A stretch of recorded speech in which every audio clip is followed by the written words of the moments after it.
HCG-EKO cancer সংস্থার উদ্যোগে ত্রিপুরায় নতুন তথ্য কেন্দ্র চালু করা হয় আগরতলায়, যেখানে ওপিডি পরিষেবা সরবরাহ করে ক্যান্সার সম্পর্কিত চিকিৎসার জন্য প্রয়োজনীয় তথ্য প্রদান করা হবে এবং তথ্য কেন্দ্র বিশেষজ্ঞদের দ্বারা রোগীদের সেবা প্রদান করা হবে। এই উপলক্ষে আগরতলা প্রেস ক্লাবে কলকাতার HCG ক্যান্সার সেন্টারের এক সাংবাদিক সম্মেলনের আয়োজন করা হয়। সংবাদ মাধ্যমকে জানাতে গিয়ে ডক্টর অরুণাভ হালদার বলেন, নিউক্লিয়ার মেডিসিন এমন একটা ব্রাঞ্চ যা অনেকেই এখনো পর্যন্ত তার সম্বন্ধে জানে না।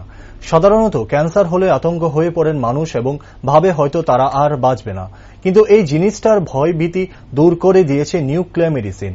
থাইরয়েড ক্যান্সারের মধ্যে রেডিও একটি বায়োটিক সার্জারি, যার মধ্যে দিয়ে পুরোপুরি কিওর করে দিতে পারে। সাধারণত একটা ক্যান্সার রোগী ভাবতে পারে না যে সেও কিওর হতে পারে।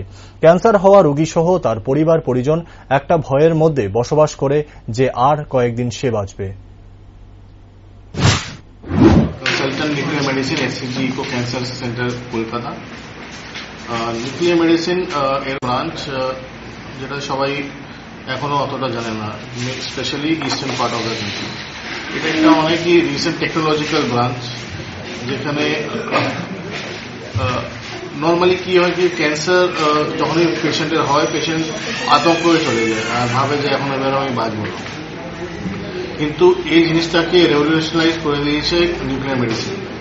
থাইরয়েড ক্যান্সারের মধ্যে রেডিও অ্যাক্টিভ আয়োডিন এরকম একটা ট্রিটমেন্ট আফটার সার্জারি যে আপনাকে পুরোপুরি কিওর করে দেয়। নর্মালি ক্যান্সার পেশেন্ট ভাবতে পারে না যে আমি কি কিওর হয়ে যেতে পারি। একবার ক্যান্সার ধরলে পুরো ফ্যামিলি, যত লোকদের উপরে ডিপেন্ডেন্ট, সবাই মানে ভয়তে যে কতদিন বাঁচব। কিন্তু radio active medicine, radio active iodine, ওটা এরকম একটা ট্রিটমেন্ট যেটা আপনাকে পুরোপুরি কিওর করে দেয়।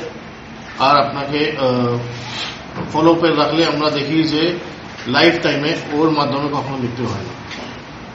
সিমিলারলি এখন রিসেন্টলি পেট স্ক্যান এসেছে, যেটাও একটা নিউক্লিয়ার মেডিসিনের ব্রাঞ্চ, যে আপনাকে হোল বডি স্ক্যান করে আপনাকে জানিয়ে দেয় যে কি স্টেজে আছে, জিনিসটা ফেরত এসছে কিনা, আর আমরা তাড়াতাড়ি ধরে জিনিসটাকে তাড়াতাড়ি ট্রিটমেন্ট দিতে পারি।